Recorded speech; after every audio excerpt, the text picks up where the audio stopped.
In this video, I'm gonna show you how to make a group call on Zangi Messenger. Making a group call on Zangi Messenger is super easy. First of all, launch the Zangi Messenger app open on your device and log into your account if necessary. Once you're logged in, go ahead and make sure that you're inside the Chats tab and then select Open a Group Conversation from the Chats tab.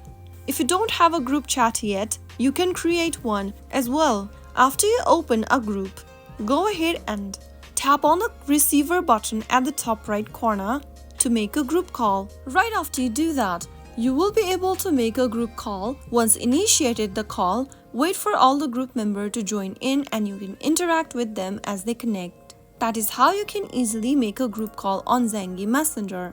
I hope the video was helpful to you. If it was, make sure to give us a thumbs up. Don't forget to subscribe to the channel by hitting that subscribe button. Press the bell icon so that you'll never miss out another upcoming upload from us.